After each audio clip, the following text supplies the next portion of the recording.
Al-Imam Ibnu Rajab Al-Hambali rahimahullah ta'ala pernah menyampaikan satu nasihat yang sangat-sangat jelek bagi kita semua.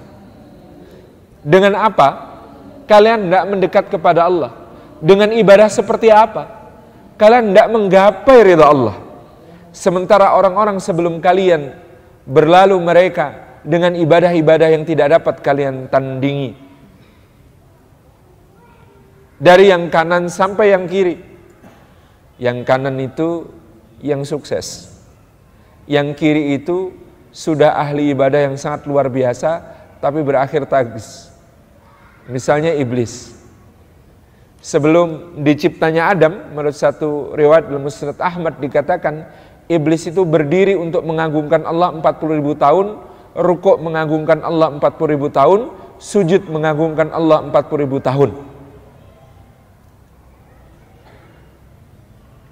Ada yang sanggup begitu?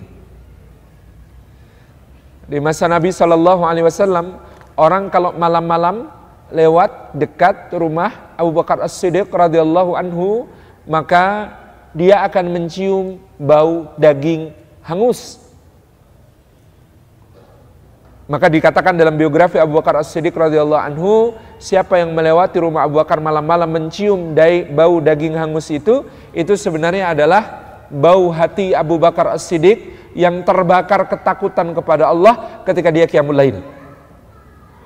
Sesuatu yang sifatnya majazi, seakan-akan kiasan bahwa hatinya Abu Bakar itu terbakar karena takut kepada Allah Subhanahu wa taala, itu sampai tercium zahirnya, dan ini adalah karamah Abu Bakar As-Siddiq. Barang siapa bertemu Umar bin Khattab radhiyallahu anhu, dia akan melihat dua garis dari ujung dalam mata sampai ke bagian bawah pipi menggalur seperti sungai. Garis ini berwarna lebih gelap daripada warna kulit di sekitarnya. Apakah itu?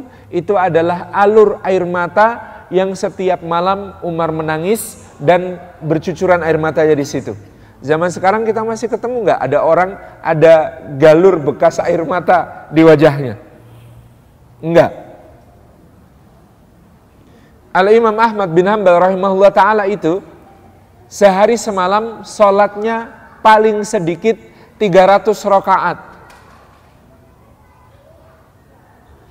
Fardunya 17, qobliyah ba'diyah sekian, itu kan? Syukur wudhu sekian, tahiyatul masjid sekian. Pokoknya kalau di total sehari semalam, duhanya sekian, qiyamul lail sekian. Di total sehari semalam sholatnya Imam Ahmad itu 300 rakaat paling tidak. Ada orang zaman kita yang bisa sholat sebanyak itu sehari semalam? Sulit sekali menemukan. Al-Imam Asy-Syafi'i kalau qiyamul lail, terutama di bulan Ramadan, beliau mulai sejak ba'da isya, beliau akhiri menjelang subuh, dan dalam bacaan sholatnya beliau menghatamkan Al-Quran. Ada di zaman kita orang yang begitu? Sangat sulit menemukannya. Maka kata Imam Ibnu Rajab Al-Hambali, sudahlah kita ini susah kalau mau mengejar generasi salafus saleh di dalam ibadah. Sudahlah kita ini berat kalau mau menggapai derajat amal ibadah mereka semua itu. Maka dekatilah Allah Subhanahu wa ta'ala pertama justru dengan hajat-hajat kita. Kedua dengan kelemahan-kelemahan kita. Yang ketiga dengan dosa-dosa kita. Maka inilah dasar dari kita menjadi pengemis di langit di sisi Allah Subhanahu wa ta'ala. Pertama dengan hajat-hajat kita. Kita ini kalau punya sahabat, lalu kita mengungkapkan hajat-hajat kita kepadanya, minta tolong yang pertama dia masih senyum. Minta tolong yang kedua senyumnya agak berkurang.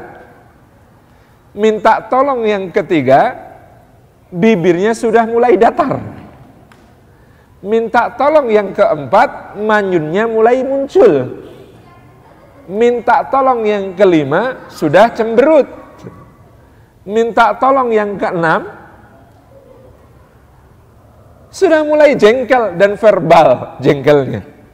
Begitu seterusnya. Itu hubungan kita dengan makhluk. Semakin kita membutuhkan dia, semakin kita banyak meminta kepadanya, semakin banyak kita kemudian merepotkan dia, dia makin jengkel.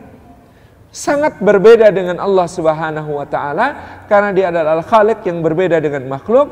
Maka justru Allah itu semakin seorang hamba banyak meminta, semakin seorang hamba punya banyak hajat, semakin seorang hamba punya banyak keinginan kepadanya, semakin seorang hamba memiliki banyak kebutuhan dan keperluan dengannya, maka dia semakin cinta. Maka marilah menjadi pengemis di sisi Allah Subhanahu wa ta'ala dengan semua hajat kita. Ungkapkan semua hajat itu, tumpah ruahkan kepadanya, karena barang siapa yang tidak mau berdoa, tidak punya hajat kepada Allah Subhanahu wa ta'ala, justru Allah membencinya, murka kepadanya, karena dia telah sombong kepada Allah Subhanahu wa ta'ala.